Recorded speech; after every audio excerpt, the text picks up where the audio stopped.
Hello everyone, मैं doctor Swati Sharma English सूत्रा में आप सभी का स्वागत करती हूँ। कैसे हैं आप सभी?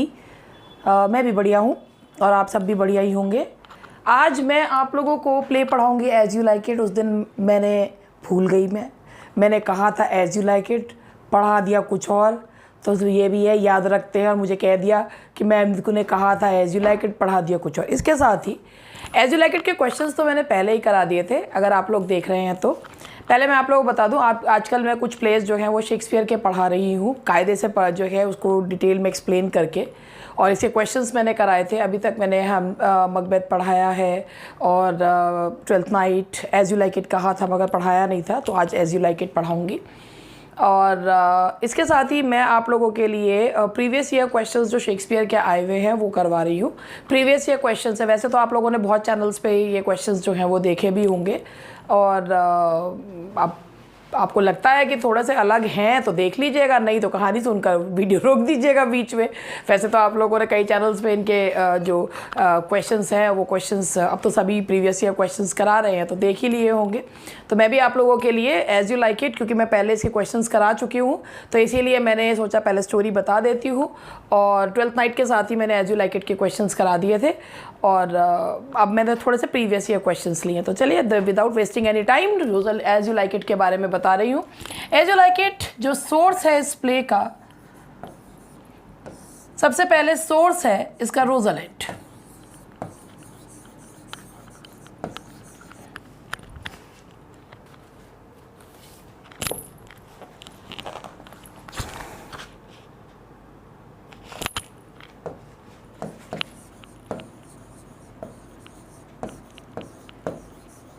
ये कहानी जो है ये जो एज़ यू लाइक इट की कहानी है, ये बहुत ही एक ऐसी है, ये एक पेस्टोरल रोमांस इसे कहना चाहिए। It's a pastoral romance. Forest of Ardern में ये कहानी जो है होती है। चूँकि ये एक कॉमेडी है, शेक्सपियर ने अपने प्लेस को रोमांसेस वगैरह में नहीं डाला था, but it's a pastoral romance. और ये कहानी जो है इसमें इसी में ही शेक्सपियर ने अपने मार्लो को श्रद्धांजलि भी दी है, उन जिन्हें वो अपना मास्टर मानते थे। तो एज़ यू लाइक इट की स्टोरी आप लोगों को सुना रही हूँ विद द हेल्प ऑफ मेरी स्टोरी बुक जो है मेरे हाथ में आ गई है। और मैं अब आप लोगों को जो है कहानी सुनाऊंगी। एक्ट 1 कहानी जो है, एक्ट 1 की कहानी स्टार्ट कर रहे हैं।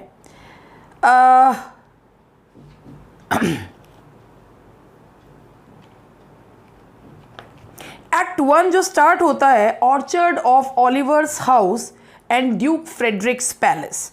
ओलिवर के घर के जो बगीचा है और ड्यूक फ्रेडरिक का जो पैलेस है। स्टार्ट होता है ऑरलैंडो, जो कि इसका जो सॉर्ट ऑफ हीरो है, उसके बड़े भाई ओलिवर ने उसको हर तरीके की संपत्ति से बेदखल कर दिया है और उसको अब अपना भाग्य खुद ही बनाना है।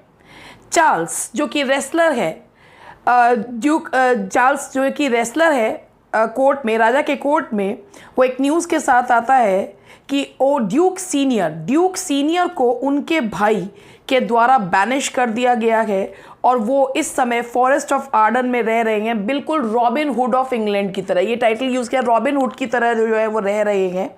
ओल्ड ड्यूक की जो डॉटर है, ये ओल्ड ड्यूक की जो डॉटर है रोज़लिंड, वो सीलिया के साथ रह गई है। सीलिया जो कि ड्यूक फ्रेडरिक की बेटी है। दोनों बहनों में बहुत प्यार है, किसमें? रोज़लिंड में और सीलिया में। नाउ चार्ल्स जो है वो अगले दिन उसको जो है रेसलिंग करनी है और उसे लगता है कि वो बहुत आसानी से किसी को भी हरा सकता है।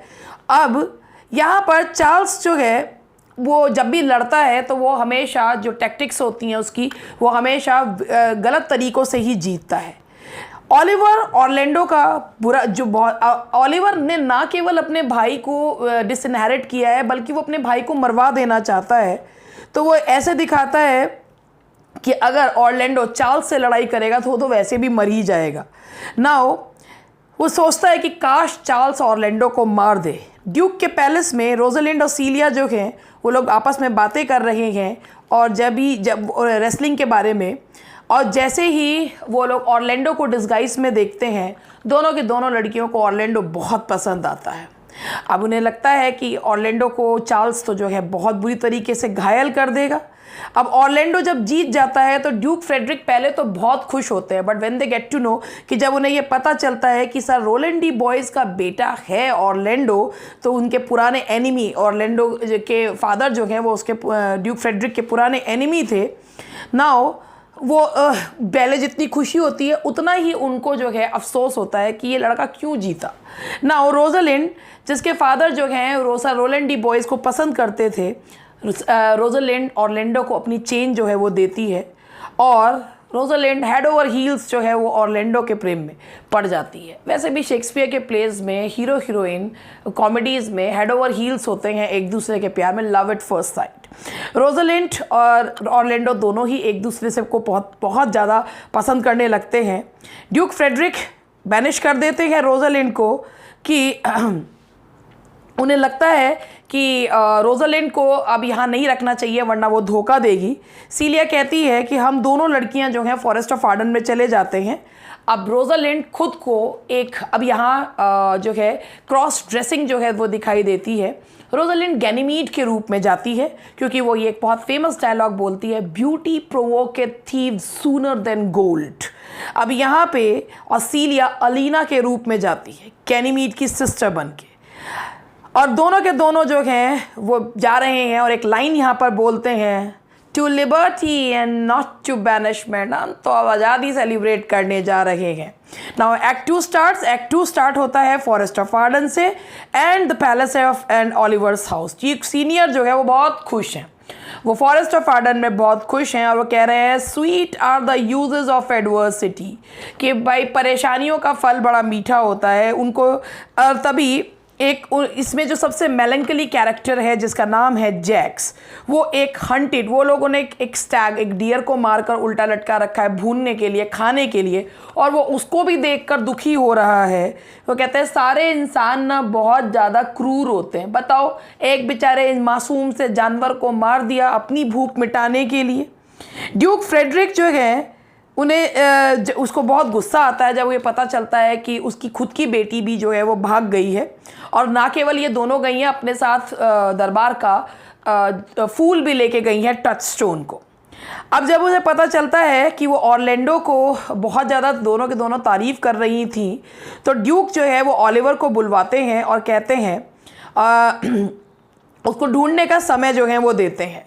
House hold servant Adam, Adam जो कि ऑर्लैंडो का सर्वेंट है, ये एडम की भूमिका शेक्सपियर ने निभाई थी। एडम जो है वो अपनी पूरी लाइफ टाइम जो सेविंग है वो ऑर्लैंडो को बचाने के लिए दे देते हैं, और क्योंकि और वो एडम ही जो है ऑर्लैंडो को आकर ये बताते हैं कि ओलिवर तुम्हें जला के मार देना चाहता है। ऑर्लैंडो भी एडम को लेकर वहाँ से निकल जाता है। नाउ एलिना और गैनीमीड वो लोग जो हैं अब फॉरेस्ट ऑफ आर्डन में पहुंचते हैं और वहाँ पर वो एक शेफर्ड को देखते हैं जिसका नाम है सिल्वियस, और वो जो है सिल्वियस एक कॉरिन नाम के शेफर्ड को अपने प्रेम के बारे में बता रहा है। फीबे नाम की शेफर्डस से वो बहुत प्यार करता है और उसके बारे में वो बता रहा है। अब दोनों के दोनों गैनीमीड और अलीना कॉरिन के पास पहुँचते हैं और उसे कहते हैं कि हमें रहने के लिए घर और खाने के लिए खाना चाहिए। यहाँ पर एमियंस एक लॉर्ड है जो ड्यूक सीनियर के साथ रहते हैं, और वो जो है एक गाना जो है वो गाते हैं जो बहुत ही फेमस लाइन है इसकी, under the greenwood tree who loves to lie with me. ये एमियंस का सॉन्ग है और एमियंस जो है वो ये गाना गाते हैं। फिर वो सबके सब जो हैं एक साथ ये गाना गाते हैं। जैक्स जो है वो ड्यूक सीनियर से कहते हैं कि मुझे एक फूल जो है वो फॉरेस्ट में मिला और मैंने उससे समय के विषय में बात करी। अब ड्यूक का एंटूरेज जो है वो सफ़र प्रिपेयर कर रहा है, तभी ऑर्लैंडो वहाँ पर पहुँच जाता है और अपनी तलवार निकाल के कहता है खाना दे दो नहीं तो सबको मार दूंगा। ना ड्यूक कहता है अरे तुम भी हमारे ही साथी हो, आओ आओ सब मिलकर खाना जो है वो खाएंगे। अब ऑर्लैंडो जो है वो एडम को लेने के लिए जाता है। जैक कहता है this life is a theatre, and Orlando जो है वो वापस आता है एडम के साथ, और वो जो है खाना खाने के लिए बैठते हैं। While Amiens sing a bitter song, blow blow thou winter wind, thou art not so unkind. अब यहाँ पर एक्ट 3 स्टार्ट होता है फॉरेस्ट ऑफ आर्डन में ही। ड्यूक फ्रेडरिक ओलिवर से कहते हैं कि ऑरलैंडो जाको ढूंढ कर ला। ओलिवर से कहते हैं नहीं तो सर रोलैंड डी बॉयज़ की जितनी संपत्ति है सारी तुम्हें मुझे सौंपनी होगी। इस बीच में ऑरलैंडो फॉरेस्ट ऑफ आर्डन में लव पोएम्स जो हैं वो टांगते रहते हैं और कॉरिन और टचस्टोन जो है वो डिबेट करते हैं कि शेफर्ड की लाइफ अकोटिया की लाइफ में से किसकी लाइफ बेटर है। नाउ रोजालिंड एक पोएम जो है वो पढ़ती है जो ट्री पे लगी हुई है, और जब सीलिया ये कहती है कि ये और कोई नहीं है ऑरलैंडो की लिखी हुई है, तो एकदम से रोजालिंड कहती है कि कितना बुरा है कि इस समय मैं डिस्गाइज में हूँ। Alas the day what shall I do with my doublet and hose. अब ऑरलैंडो जब जो है वो आता है तो गैनीमीड उससे कहते हैं कि मैं तुम्हें तुम्हारी इस प्रेम की बीमारी से ट्रीट कर सकती हूँ, ऐसा करो तुम मुझे रोजालिंड समझकर रोज़ मुझे जो है वो वू करो। अब यहाँ पर टचस्टोन को एक कंट्री रेंच से प्यार हो गया है जिसका नाम है ऑड्रे, और रोजालिंड अब यहाँ पर ये दिखाते हैं कि रोजालिंड जो है वो बुरे मूड में है क्योंकि ऑरलैंडो ने उसे वादा किया था मगर वो आया नहीं है। अब नाउ वो देख रहे हैं सिल्वियस फीबे को मनाने की कोशिश कर रहा है। अब फीबे मान ही नहीं रही है क्योंकि फीबे गैनीमीड से प्रेम करने लग गई है।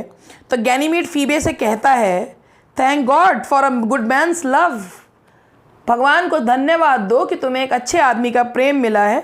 और वो जो है ना अचानक से फीबे को गैनीमीड से प्रेम हो जाता है।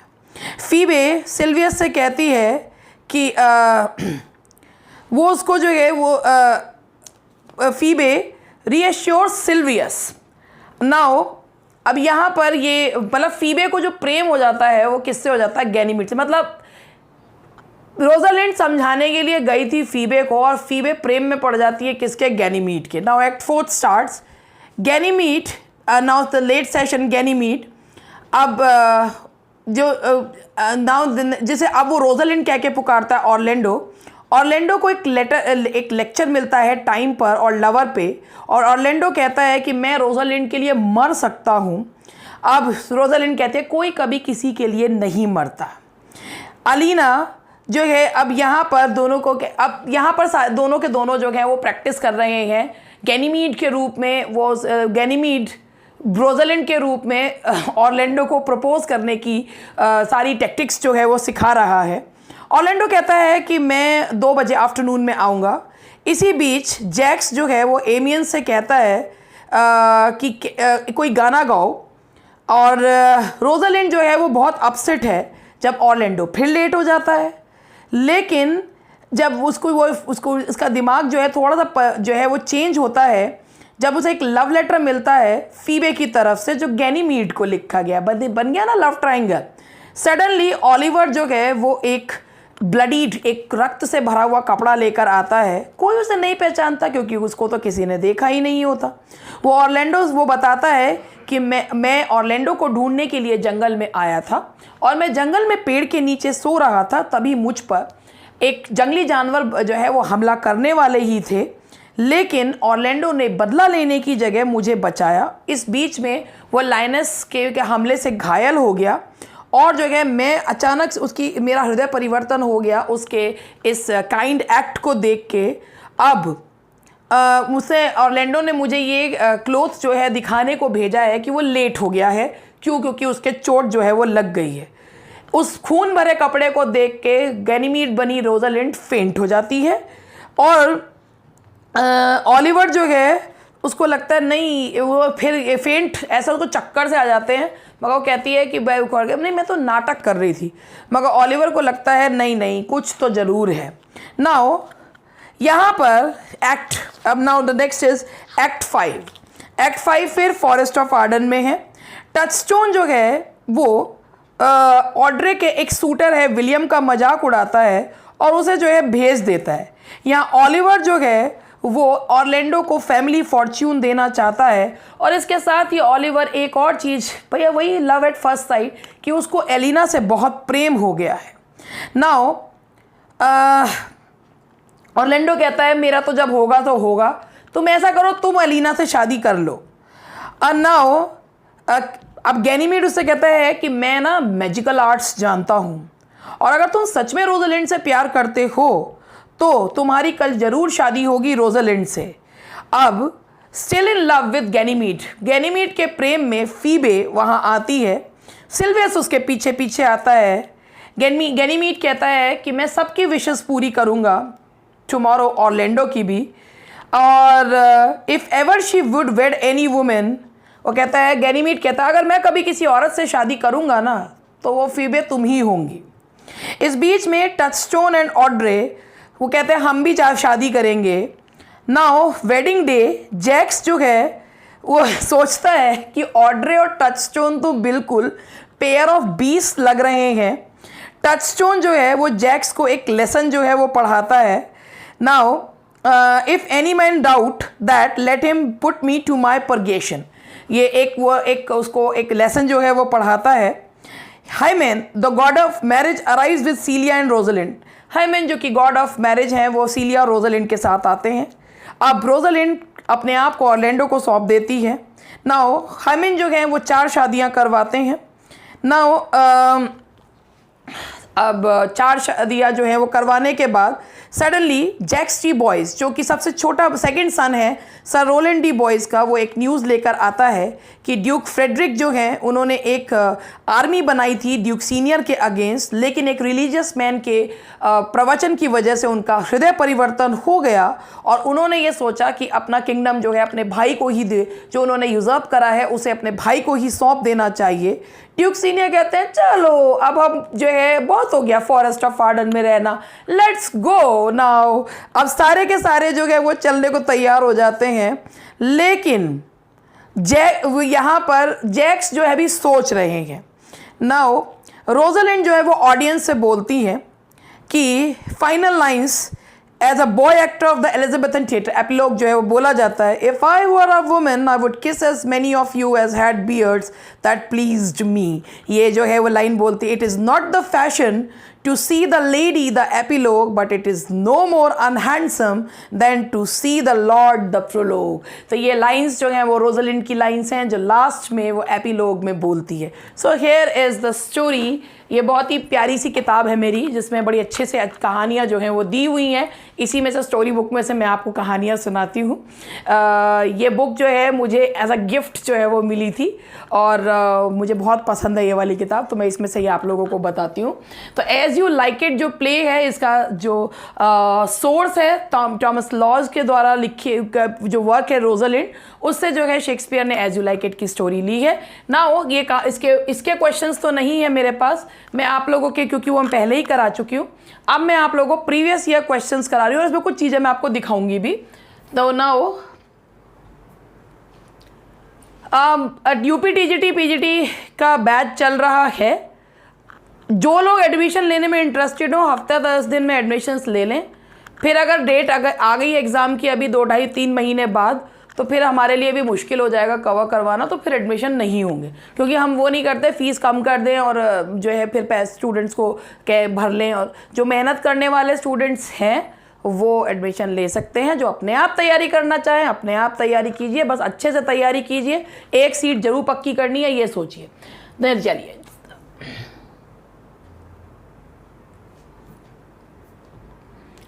The language used by Shakespeare in his drama, ये सब प्रीवियस ईयर क्वेश्चंस हैं, थोड़े से प्रीवियस ईयर क्वेश्चंस लिए हैं मैंने, बाकी के कल करवाऊंगी। The language used by Shakespeare in his dramas for the most part is, Shakespeare ने अपने ड्रामाज में जो लैंग्वेज यूज़ करी है वो यूज़ करी है ब्लैंक वर्स। ब्लैंक वर्स का मतलब है पेंटामीटर तो होता है मगर राइम स्कीम नहीं होती, तो उन्होंने यूज़ किया है blank verse.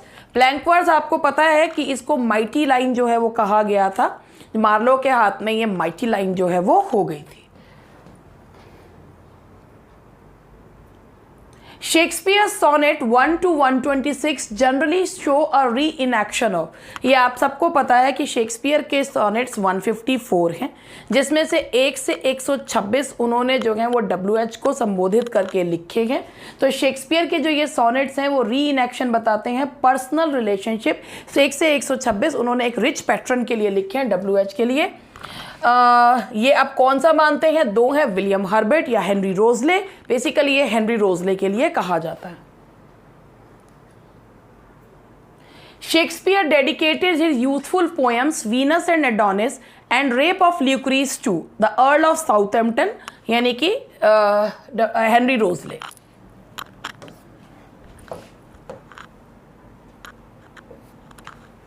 Julius Caesar falls in point of time between. Julius Caesar Shakespeare के हिस्ट्री प्लेस में नहीं आता, ये रोमन प्लेस में है, और रोमन प्लेस शेक्सपियर के ये हिस्ट्री और ट्रेजेडीज के बीच में है, तो हिस्ट्रीज एंड ट्रेजेडीज के बीच में आता है। हिस्ट्री प्ले नहीं है मगर रोमन प्ले है। एंटनी एंड क्लियोपेट्रा भी रोमन प्ले है। William Shakespeare was the third child. अब आप देख सकते हैं ऐसे क्वेश्चन भी आए हुए हैं।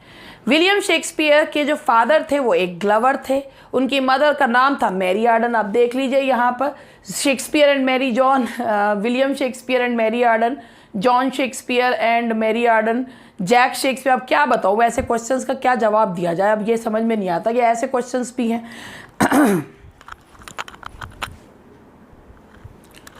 जॉन शेक्सपियर मैरी आर्डन, ये तो सभी को पता है। उनके फादर एक ग्लवर थे, बाद में बेलिफ बने थे, लेकिन उनका फॉर्च्यून जो है बिगड़ जाने की वजह से शेक्सपियर जो है वो बहुत मतलब एक फॉर्मल एजुकेशन नहीं ले पाए थे। और मैरी आर्डन, उनकी मदर जो है वो एक काफ़ी अच्छे एक रसूख वाले परिवार को बिलोंग किया करती थी।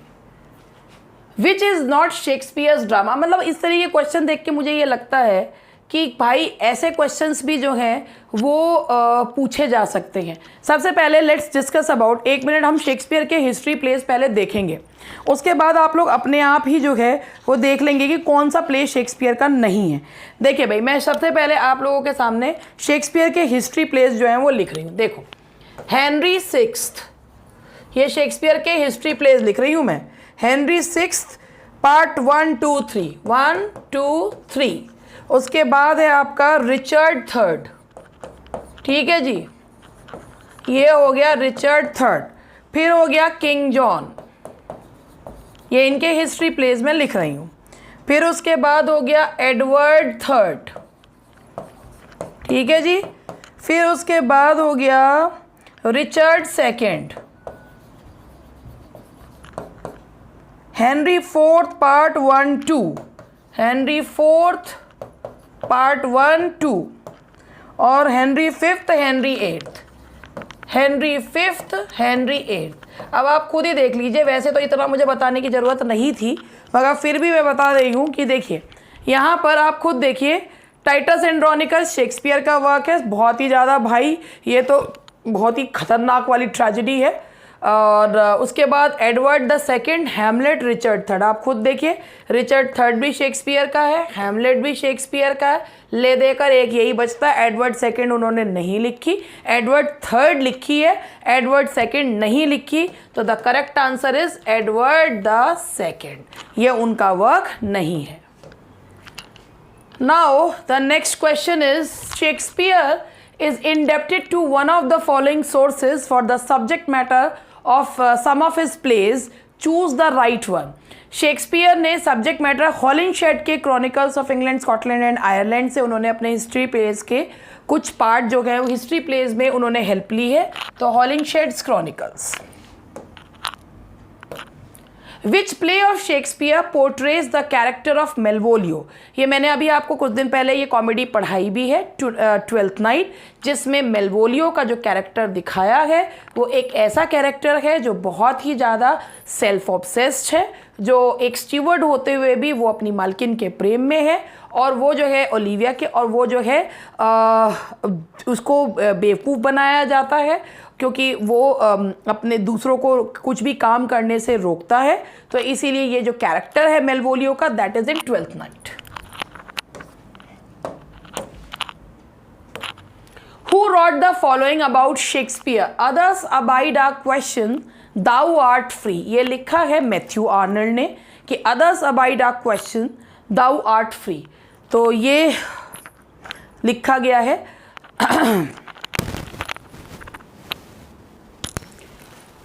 ये तो आपको पता ही है, ये मैथ्यू आर्नल्ड ने अपने एक सोनेट में लिखा है, जो शेक्सपियर लिखा है उन्होंने एक सोनेट, उसमें others abide a question thou art free.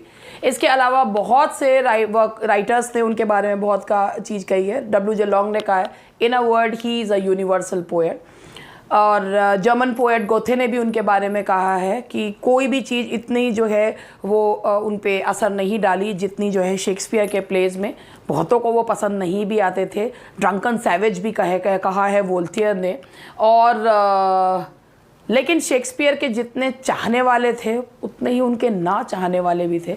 But in a word, बिल्कुल W.J. लॉन्ग के शब्दों में, ही is a universal poet. In which play do the following lines occur? Neither a borrower nor a lender be, for loan oft loses both itself and friend, and borrowing dulls the edge of husbandry. ये line जो है ये Hamlet play में line है, Hamlet play में line है, और ये लाइन जो है पोलोनियस की है। एक्चुअली हैमलेट में ये एक कैरेक्टर है जो बिल्कुल जो एलिजाबेथन स्पिरिट को रिप्रेजेंट करता है। From which of the following work these lines have been taken? We are such stuff as dreams are made on, and our little life surrounded with asleep. ये बिल्कुल ऐसा लग रही है कोटेशन ये पढ़कर जैसे कि हम जो है वो विलियम वर्ड्सवर्थ की poem odd on intimations of immortality की लाइंस जो हैं वो पढ़ रहे हैं, मगर ये उसकी लाइंस नहीं है। ये लाइंस जो हैं किसकी हैं, आपको भी पता है ये लाइंस किसकी हैं। ये लाइन जो है ये टेम्पेस्ट की लाइन है, प्रॉस्पिरो के द्वारा बोली गई। ये लाइंस हैं टेम्पेस्ट की, प्रॉस्पिरो के द्वारा बोली गई। Now the next question is from which book has it been taken.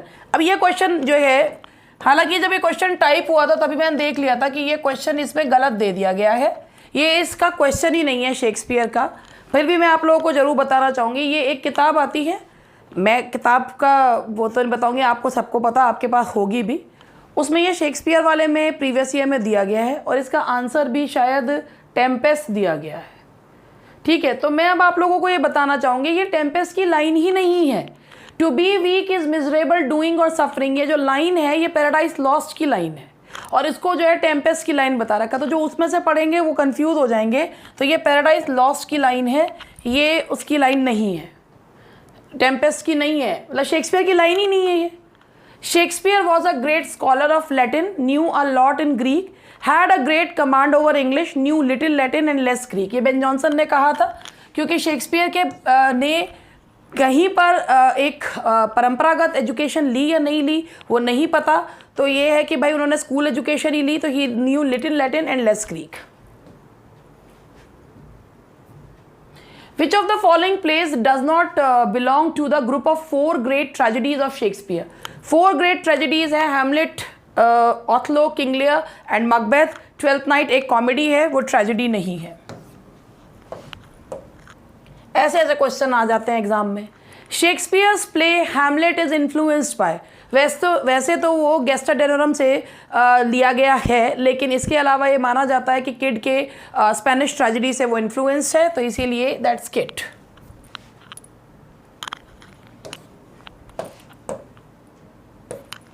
The name of Prospero's daughter in the Tempest is, Tempest जो कि शेक्सपियर का स्वान सॉन्ग है, और टेम्पेस्ट में शेक्सपियर ने बिल्कुल ऐसा लगा ऑलमोस्ट ऑटोबायोग्राफिकल वर्क भी है, क्योंकि उसमें शेक्सपियर ने ये कहा है कि I want to get back to my, मतलब मैं अब वापस जाना चाहता हूँ। तो ये प्रॉस्पिरो भी इसमें जो एपिलॉग बोलते हैं तो वो यही कहते हैं। प्रॉस्पिरो की बेटी का नाम है Miranda.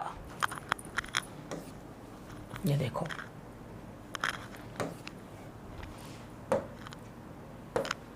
The dominating passion of Macbeth is, Macbeth का डोमिनेटिंग पैशन है वॉल्टिंग एम्बिशन, तो that is ambition.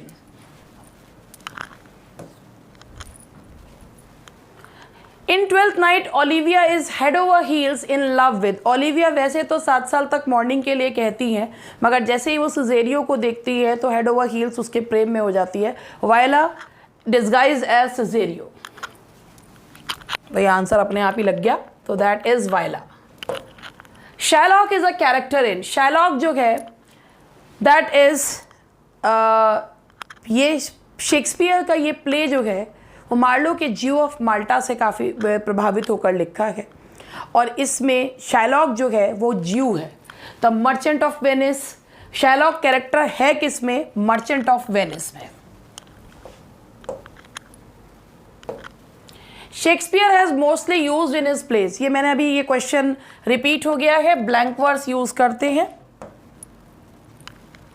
Shakespeare is a Renaissance playwright, a Restoration playwright, a 20th century playwright, a classical playwright. Renaissance जो golden period of जो Elizabethan age है वो एक renaissance play right या एक Elizabethan writer हैं।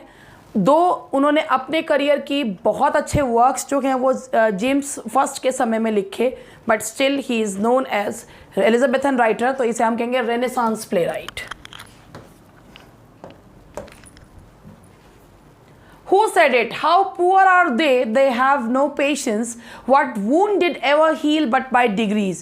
ये lines जो हैं वो इयागो की लाइंस हैं और इयागो जो है वो कैरेक्टर है ओथलो में, तो ये लाइंस हैं इयागो की। Who has been termed as motiveless malignity?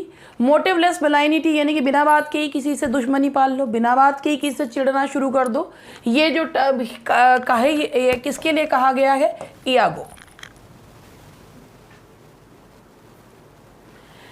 कैलिबान is the hero of the play, married Prospero's daughter, killed Prospero, is the villain in the Tempest। अब बेचारे को विलेन तो क्या कहें, ये कॉलोनियलिज्म को दिखाया गया है। खुद तो जो है प्रॉस्पिरो उसके आइलैंड में आ जाते हैं और बेचारे को गुलाम बना लेते हैं, और क्या करेगा वो? विलेन ही तो बनेगा ना। Ophelia is the beloved of, Ophelia character है हैमलेट में, and she is the beloved of Hamlet. So these are the some of the questions जो प्रीवियस ईयर क्वेश्चंस हैं।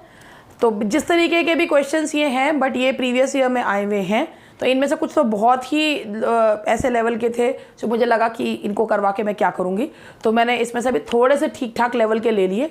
बाकी और क्वेश्चंस छांट के आप लोगों को इसमें करवाऊंगी, और समरी जो है मैं अब आप लोगों को और प्लेस की करवाती रहूँगी। That's all for today. Good night, ख्याल रखिए, पढ़ते रहिए, और सबसे बड़ी बात है बी पॉजिटिव, खुश रहिए, स्टे ब्लेस्ड, बाय बाय।